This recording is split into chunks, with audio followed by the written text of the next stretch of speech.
You know, it doesn't take much of a rocket scientist to play Pac-Man. It's so simple.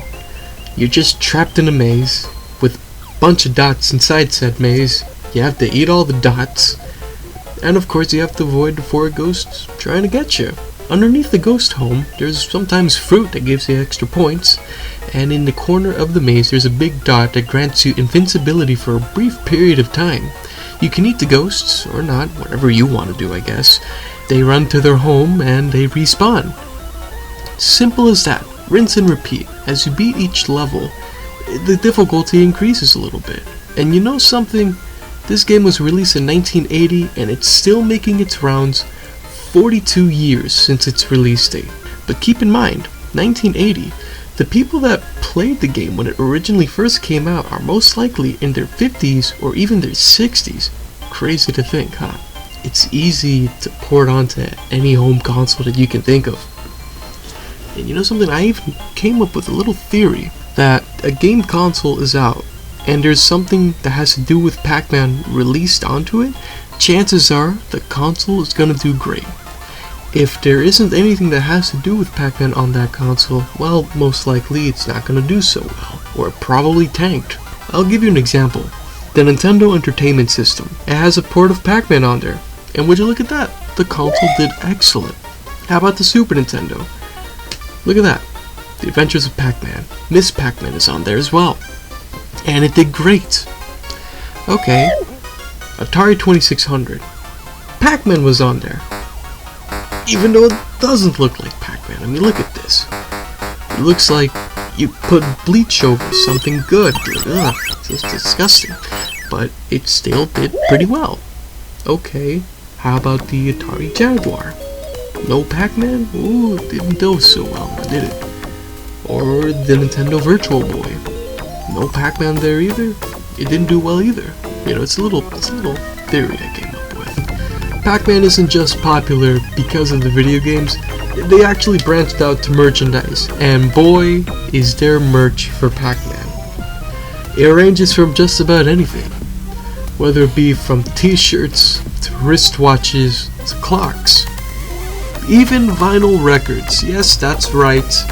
In the 80s, Buckner and Garcia released a Pac-Man record. Yeah, called Pac-Man Fever, and you see it. A picture of the screen from the arcade unit. Isn't that something cool, huh? The whole album isn't about Pac-Man, it's about different arcade games like Donkey Kong and Frogger. And since Pac-Man was so big though, they decided to make him the headliner. And you know what? I don't blame them. The song's alright. It's cheesy as cheesy can get. Basically they're singing about saving up their quarters to go to the arcade and play Pac-Man. I can't play it because of copyright issues, but I can play the beginning portion of it, which actually has the sound effects of the original arcade game.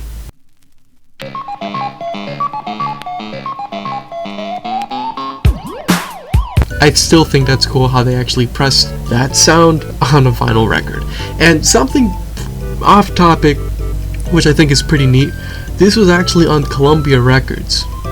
You can tell because of the center label. Something that's really cool is that Columbia Records is also home to Paul McCartney, Billy Joel, Daft Punk of all people. And now, Pac-Man has to do with Columbia Records. But beyond the point, how do I know so much about Pac-Man? Well, there was a point in time that yes, I was obsessed with Pac-Man, so much so to the point that I wanted to buy an arcade machine. But of course, I moved on from that phase. But you know something? I can't say I was totally obsessed without referring that guy. Yep. I'm pretty sure you know what I'm talking about. That guy. And if you don't know what I'm talking about, well,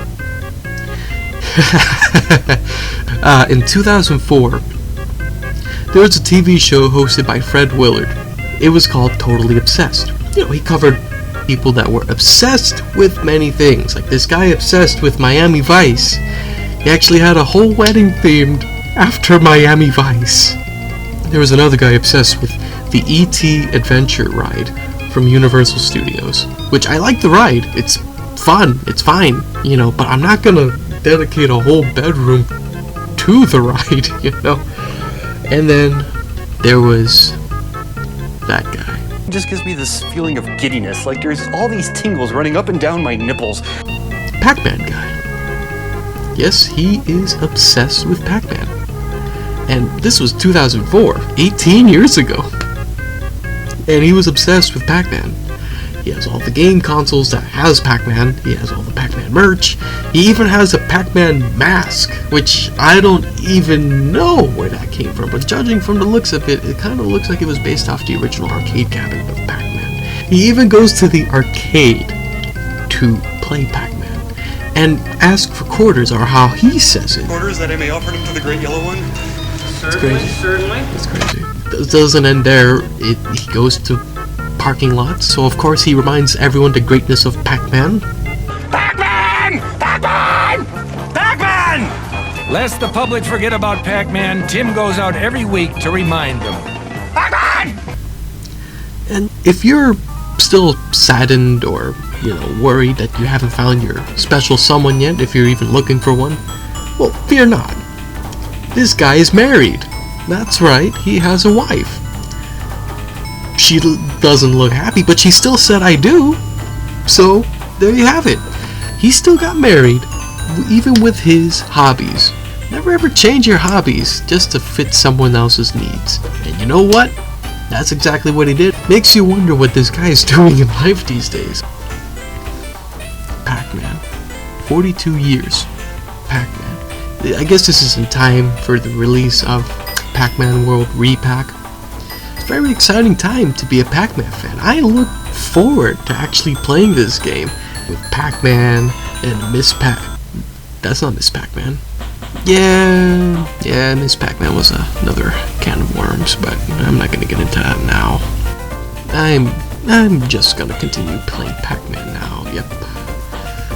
Wow, did I really spend 7 minutes talking about Pac-Man? See, the whole trick is to just get the big dot and eat the 4 ghosts in a row. Oh, no. I hate it when they close you in.